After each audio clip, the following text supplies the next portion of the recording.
সেই সমাজ হবে ইসলামী রাষ্ট্র। ইসলামী রাষ্ট্র, ইসলামী সমাজ শুধু ওরা চায় না যারা দুর্নীতি করতে চায়।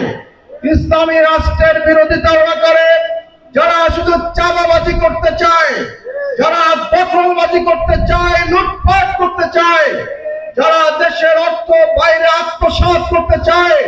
এদের কাছে ইসলামী সমাজ, ইসলামী রাষ্ট্র প্রীতির কারণ।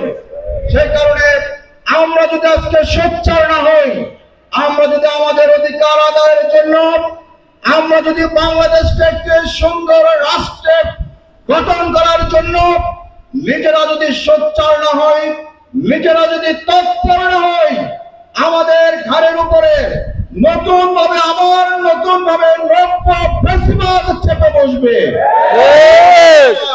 আমরা ইতিমধ্যে লক্ষ্য করছি আমাদের চারপাশে নব্য ফ্যাসিবাদের পদধ্বনি। দূর থেকে এই ফ্যাসিবাদ নতুন করে আবার চোখ রাঙানি দিচ্ছে।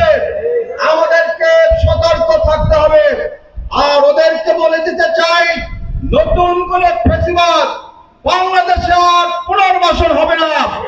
কারণ হচ্ছে সময়ের বাঁকে বাঁকে আবু সাইদ মুক্তরা আবার জেগে উঠবে, ফ্যাসিবাদের বিরুদ্ধে বন্দুকের গুলির সামনে আবার বুক পেতে দেবে।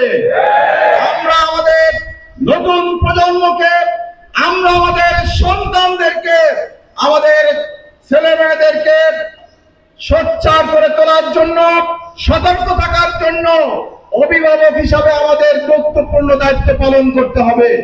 সে কারণে আজকের এই সমাবেশ থেকে বলে যেতে চাই, আমরা আজকে যারা সমাবেশে উপস্থিত হয়েছি, আজ যারা উপস্থিত হয়নি, তাদের কাছে এই মেসেজ দিয়ে যেতে হবে, আমাদের চুপ করে বসে থাকার কোনো সুযোগ নেই। আগামীতে যে পরিবর্তনের ধারা তৈরি হচ্ছে, সুযোগ তৈরি হচ্ছে, আগামী যে নির্বাচন হবে, ওই নির্বাচন ফ্যাসিবাদের বিচার দৃশ্যমান করে হতে হবে। ওই নির্বাচন হতে হবে প্রয়োজনীয় সংস্কার সাধন করার পরে। আর সেই নির্বাচনে জনগণের জনমত গড়ে তোলার জন্য আমাদেরকে ভূমিকা পালন করতে হবে। ওই জনমত যেন ইসলামের পক্ষে, ইসলামী আদর্শের পক্ষে, ইসলামী রাষ্ট্রের পক্ষে, আগামী দিনের ন্যায় ইনসাফ ভিত্তিক একটি কল্যাণ রাষ্ট্রের পক্ষে হয়। সেই দিকে সেই বিষয় বাস্তবায়ন করার জন্য আমরা আমাদের ভূমিকা পালন করব। সেই উদাত্ত আহ্বান রেখে শেষ করছি। আল্লাহ হাফেজ।